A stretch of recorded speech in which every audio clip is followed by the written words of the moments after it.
Scrapbook friends, and welcome back to my channel. Today's video is going to be part 1 of 4 of a fun mini-series called Frame It Friday.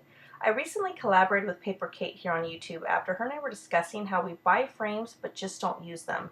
So I'm starting off using Christine, the owner of Creative Scrapper's previous sketch design that she just recently posted not too long ago, and I'm using the frame as most people do, which is just by framing the picture. And so I'm using some Echo Park, That's My Boy, and A Boy's Life. And what I did was, it is the last day of my son's first season of soccer. And I don't have a whole lot of soccer embellishments, so I thought I would use the star pattern paper as a fun way for a sports theme layout. So here I am using some L Studio, sorry, I got a trash man coming by, so he's distracting me. So I'm using L Studio's frame, and I am framing that picture of my husband and son. And while I was framing it, there is a man standing in the background, and it is it shows the waist below, and it's very distracting when you're looking at that photo.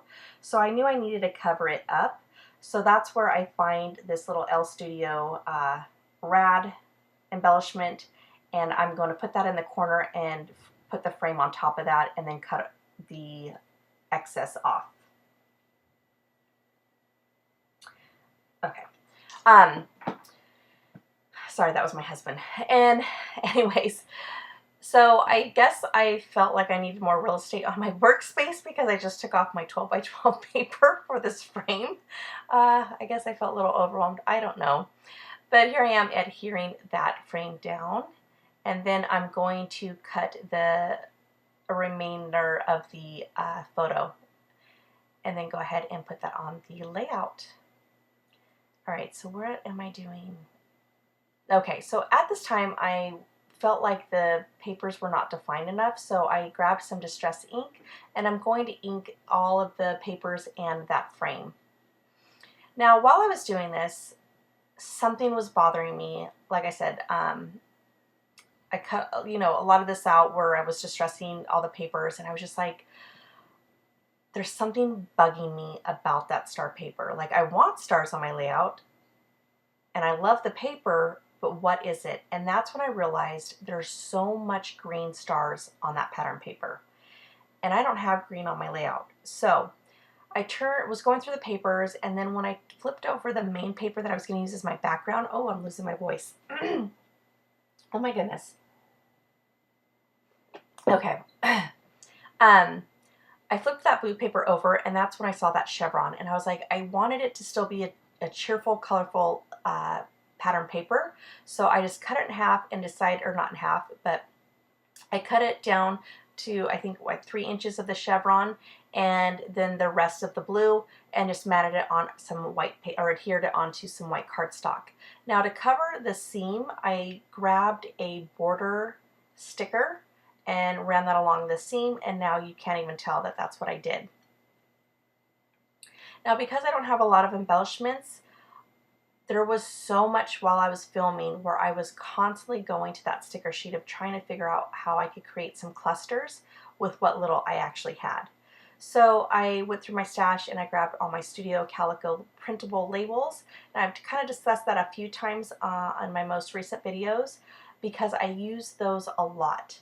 I have a ton of label stickers.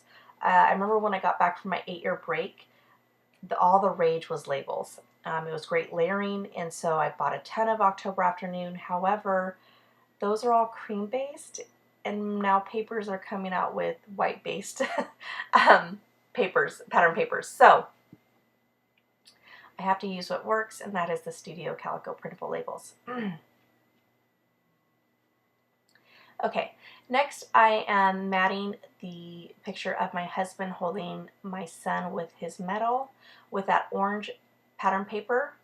One thing I do regret, and I noticed I was doing this for a while, where I would just have a real thin piece showing of all my layers of the matting of the photo.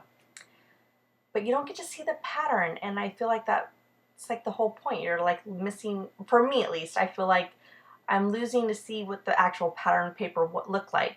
So I'm really trying to, since then, of not do that. So moving on.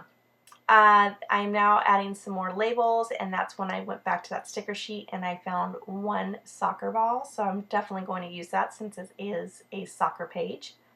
Even though you don't see him playing soccer, because again, it's for kids starting at 18 months old, so it's all just having fun with a soccer ball. There really isn't any soccer being played. And I'm layering that up, and then I'm going to find another sticker on that sticker sheet, which says number 1.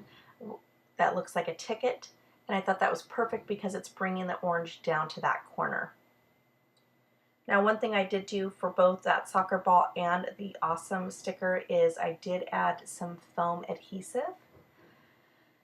Next, I'm going to go grab that sticker sheet again, and like I said, I can't remember if I said this or not because this is like probably my 5th time trying to do this voiceover. But I cut a lot of me going to the sticker sheet and trying to figure out stuff to use. So I thought I was going to use that arrow, but I ended up scratching that because for some reason it just felt like I was looking at a stop sign. Like the arrow was kind of acting like the pole, and the one that says awesome kind of reminds me of the hexagon of the stop sign. And so it's kind of bothering me. So when I get to that point and I feel like I'm trying to force myself to use stuff, I put it away and move on. So I grabbed the letter stickers from that sticker sheet and created my title. And then I was like, okay, I need something else in order to create these clusters. So I went into my stash and I grabbed everything that I possibly had that had to do with stars. So I grabbed paper clips. I grabbed the Cool Kid, it's not confetti, it's a sequence. I grabbed these Studio Calico mistable stickers. And then I grabbed raw chipboard. And I ended up going with the raw chipboard and used some Making Memories acrylic paint. And yes, I said Making Memories that have been probably in my stash for 15 years. What I do is, if they're sealed, I open the seal and it might kind of be still dry. I put some drops of water and I just shake it up. And I keep shaking for like forever, it seems like, until I finally get the movement of the paint, and then I'm able to actually use it. Because I'm not kidding you, when those acrylic paints came out, I bought every single collection. So I definitely want to get my money's worth and get use out of those. So I adhered all of the raw chipboard down, even though it's no longer raw, it's now painted. And then I'm going to use some Heidi Swapp Shine. Now, I'm laughing right now because I take such precaution of making sure that my photos are all protected so no splatters go on it. Yeah, I get splatters all over the stars, which at first I'm like, it's not going to matter. Some did get on the yellow, and I'm like, that's fine. And in the end, it does look fine. I wiped it off. I probably shouldn't have done that and smeared it on the yellow, but whatever. But the next day, I just felt like the stars weren't really popping, like they were matted. It was a matte finish, and I wanted something more. So I went and looked for my glossy accents and ended up using glossy accents on them to make it pop, just to kind of have a nice little finish to them. I liked how they both turned out, or how it all turned out. But I just think it's funny how I just take precaution of the photos. But I guess the good part is that I didn't get any ink on the photos, right?